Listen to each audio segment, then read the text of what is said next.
आपके साथ पयोधी शशि। भारत और चीन के बीच सीमा पर स्थिति काफी तनावपूर्ण बनी हुई है। चीन विवाद को बातचीत के जरिए सुलझाने का दावा करता है, लेकिन बातचीत की आड़ में घुसपैठ की साजिश भी चीन करता है। लेकिन इस बार भारत चीन को धोखेबाजी का कोई मौका नहीं दे रहा। चीन ने घुसपैठ की कोशिश की तो पहले भारत ने उसके सैनिकों को पीछे खदेड़ दिया। इसके बाद एलएसी पर अपने सबसे घातक टैंकों की तैनाती कर दी है।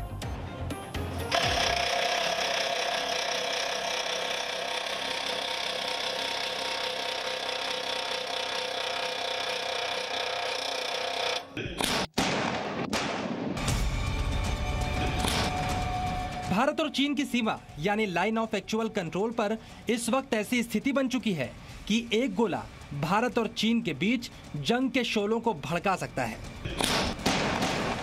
अब तक संयम बरत रहा भारत अब आक्रामक है और धोखेबाज चीन से 4 कदम आगे की सोच रहा है।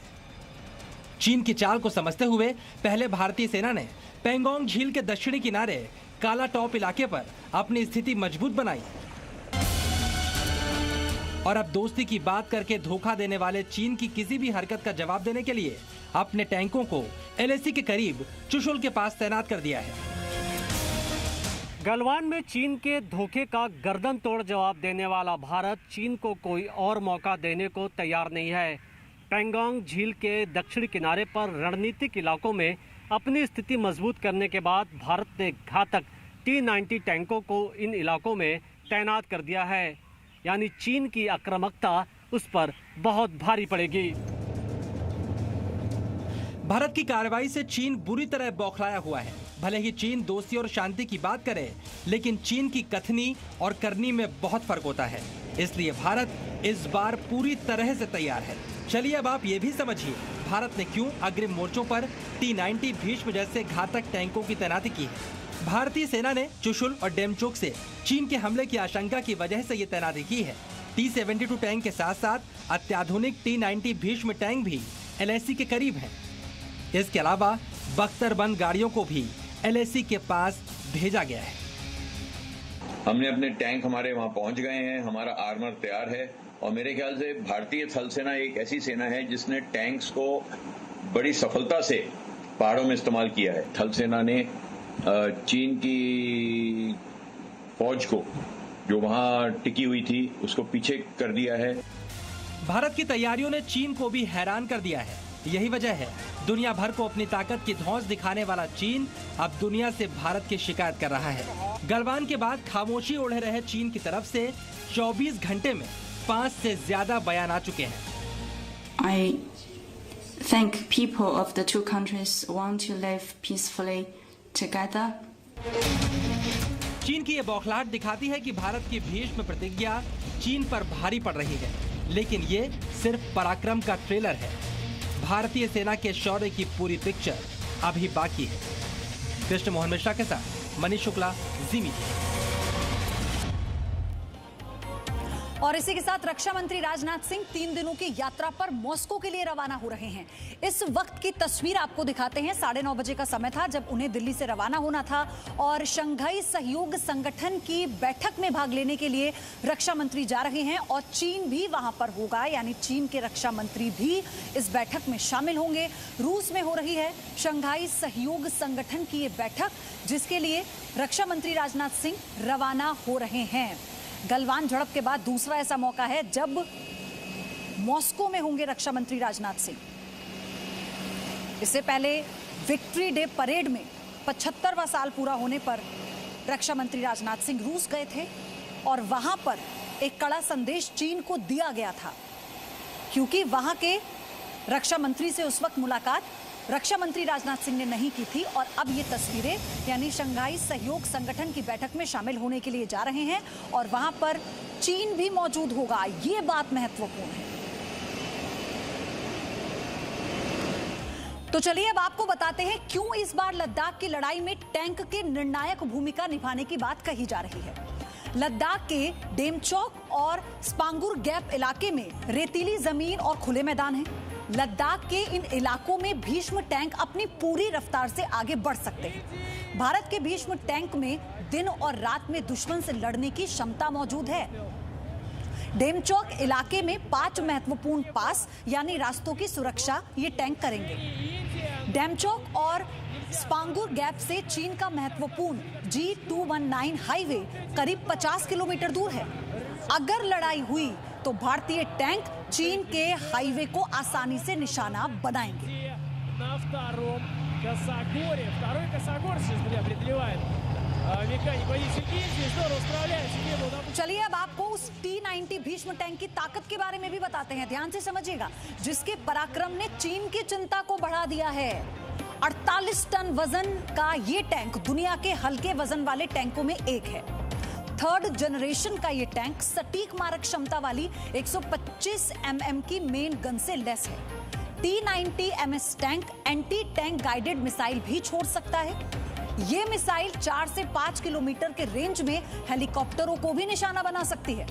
टैंक में 40 गोले मेन गन के लिए रखे जाते हैं और ऑटो लोडर में 20 राउंड स्टोर किए जा सकते हैं। ऑटो लोडर की वजह से ये टैंक 1 मिनट में 8 गोले दाग सकता है। 72 किलोमीटर प्रति घंटे की टॉप स्पीड वाले इस टैंक की रेंज 550 किलोमीटर है।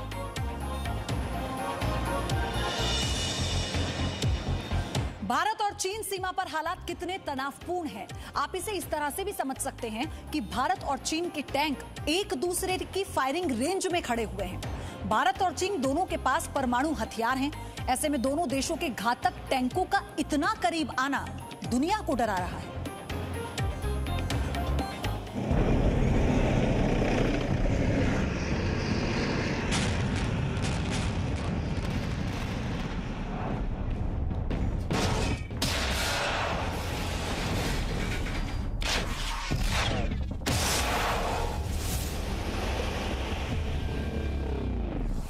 अगस्त को पैंगोंग झील इलाके के दक्षिणी क्षेत्र में हुई घटना के बाद भारत और चीन के बीच तनाव बढ़ता जा रहा है।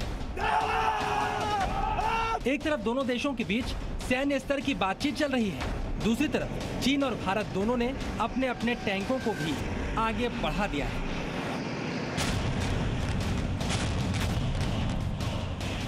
इसके अलावा दोनों देशों की ओर से आर्टिलरी और सैन्य मौजूदगी को भी बढ़ा दिया गया है। लेकिन जो बात इस वक्त दुनिया को डरा रही है वो ये है कि 2 परमाणु शक्ति संपन्न देशों के टैंक ऐसी जगह पर मौजूद हैं जहां से एक दूसरे पर फायरिंग की जा सकती है। यानी कोई भी छोटी घटना अब LAC पर बड़ा घमासान शुरू कर सकती है।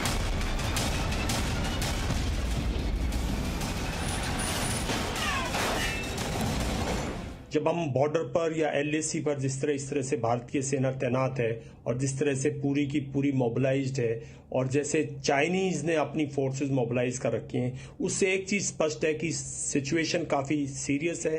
दोनों देशों में कोई भी एक भूल चूक कहीं भी एक ऐसी हो सकती है जो लड़ाई को इनिशिएट कर सकती है। चलिए अब आप समझिए भारत और चीन ने अपने अपने टैंकों की तैनाती किस जगह पर की है। चीन के टैंक और सैन्य वाहन पैंगोंग के काला टॉप पहाड़ी इलाके के पास मौजूद हैं। फिलहाल इस इलाके पर भारतीय सेना का कब्जा है। अगर भारत की बात करें तो भारतीय सेना ने भी चुशुल और स्पेंगोर सो इलाके में अपने टैंक तैनात कर रखे हैं। भारतीय टैंक ताजा झड़प वाले इलाके के दक्षिणी छोर पर तैनात है। भारतीय सेना ने टैंक्स के साथ साथ आर्टिलरी सपोर्ट को भी इस इलाके में बिछा दिया है। यानी T-90 के पीछे बोफोर्स के गोले भी चीन को सबक सिखाने के लिए तैयार हैं।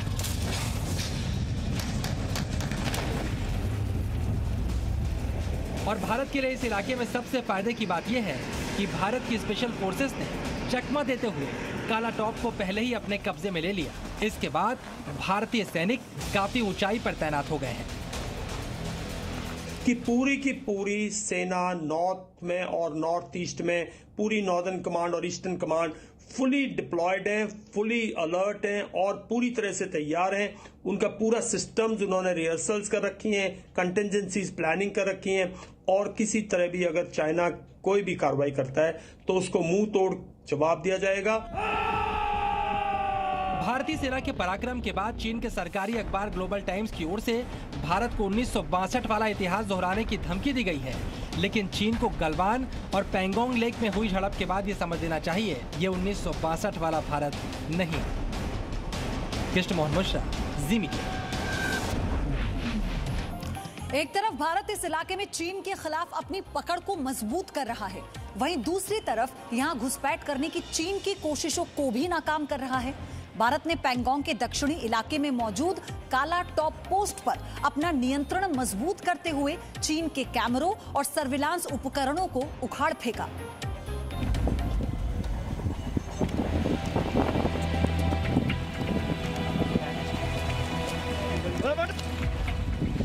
भारतीय सेना ने लाइन ऑफ एक्चुअल कंट्रोल पर चीनी साजिश को नाकाम करने के साथ ही काला टॉप पोस्ट पर अपनी पकड़ मजबूत कर ली है। 29-30 अगस्त की रात को चीनी सेना ने घुसपैठ करने की कोशिश की, जिसका जवाब देते हुए भारतीय सेना ने न सिर्फ काला टॉप पोस्ट पर कब्जा जमाया, बल्कि चीन की सेना के कैमरे और सर्विलांस उपकरणों को भी हटा दिया। यानी अब भारत की सेना चीन की सेना को पीछे हटाने के साथ साथ उसके अतिक्रमण को भी खत्म कर रही है। चीन की सेना ने काला टॉप पोस्ट पर कैमरा और सर्विलांस सिस्टम लगाया था। भारतीय सेना ने पोस्ट पर कब्जा करके कैमरा और सर्विलांस सिस्टम को हटा दिया है। चीन ने भारत के सैनिकों पर नजर रखने के लिए इस सर्विलांस सिस्टम की तैनाती की थी।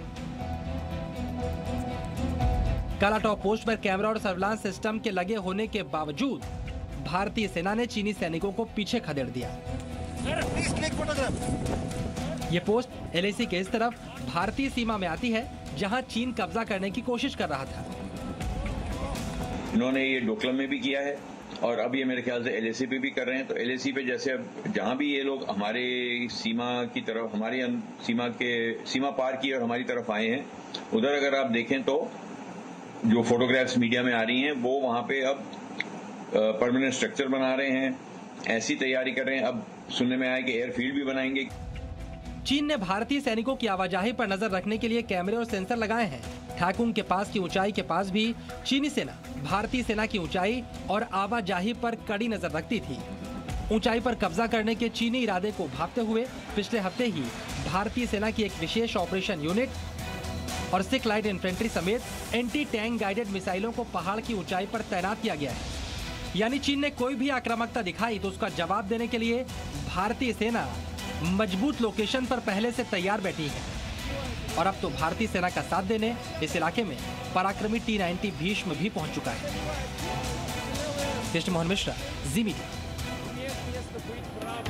तो लद्दाख के ऊंचे रण क्षेत्र में भारत और चीन के टैंक फायरिंग रेंज में तैनात हैं।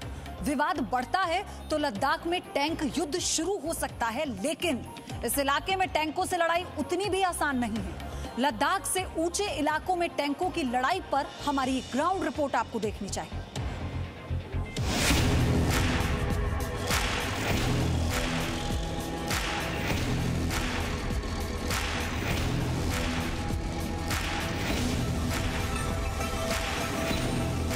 भारत और चीन के बीच पैंगोंग के दक्षिणी इलाके में टैंक फायरिंग रेंज में खड़े हैं।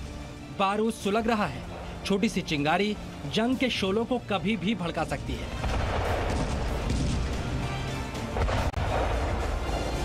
लेकिन इतनी ऊंचाई पर टैंकों को लाना और उन्हें तैनात करना आसान फैसला नहीं है, खासतौर पर तब जब सर्दियों में तापमान 0 से 40 से 50 डिग्री नीचे पहुंच जाता है। कैसे आपने अपने आदमियों और सबसे बड़ी बात टैंक को कैसे आपने तैयार किया? देखिए, सबसे पहली बात तो ये है कि जहाँ पर जब हमारी रेजिमेंट है, ऐसे टेरेन में और ऐसे वेदर में जहाँ पर टेम्परेचर -45 डिग्री सेल्सियस तक भी चला जाता है और एल्टीट्यूड 14,000 फीट है, यहाँ लाजमी सी बात है कि टैंक के परफॉर्मेंस पे थोड़ा फ़र्क तो पड़ेगा ही। लेकिन टैंक के परफॉर्मेंस पे जो हमने फ़र्क पड़ने इसलिए नहीं दिया क्योंकि हमने इसकी मेंटेनेंस बिल्कुल दुरुस्त और अच्छे तरीके से करी है। इतनी सर्दी में टैंकों का खास ख्याल भी रखना पड़ता है।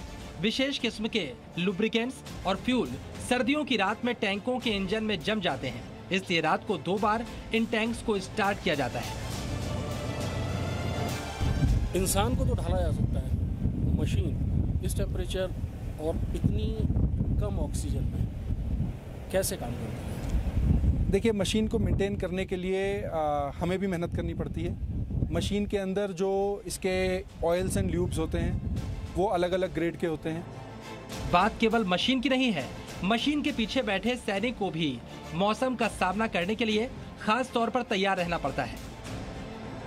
किसी भी टाइम या मौसम या दुश्मन सर, और कारगिल वार इस चीज़ का एक बहुत बड़ा उदाहरण है कि हमारे साथी ऊपर बैठे हुए दुश्मन हैं, फिर भी नीचे से साथी जा रहे हैं विदाउट किसी सपोर्ट के, किसी उसके, और वो ऊपर चढ़ रहा है। एक सोचने वाली बात है, बहुत बड़ा उदाहरण है। लद्दाख के दौलत बेग ओल्डी में चीन के सैनिकों के साथ 2013 में आमना सामना हो चुका है। 2014 में चुमुर में भारतीय और चीनी सैनिक सामने आ चुके हैं, लेकिन 2020 में मामला काफी आगे बढ़ चुका है। गलवान में संघर्ष को दुनिया ने देखा और अब पैंगोंग के दक्षिणी इलाके में चीन और भारत के टैंक आमने सामने हैं। इसलिए लद्दाख के इस बर्फीले रेगिस्तान में भारतीय सेना देश की सुरक्षा को मजबूत करने का कोई मौका नहीं छोड़ना चाहती। कृष्ण मोहन मिश्रा, जी मीडिया, लद्दाख। तो चीन भले ही आक्रामकता दिखा रहा हो, लेकिन वो ये अच्छे से जानता है कि उसकी किसी भी हिमाकत पर कैसे भारत उसका माकूल जवाब दे देगा। एक छोटा सा break. Presenting B News app available on Google Play and App Store. Download it now.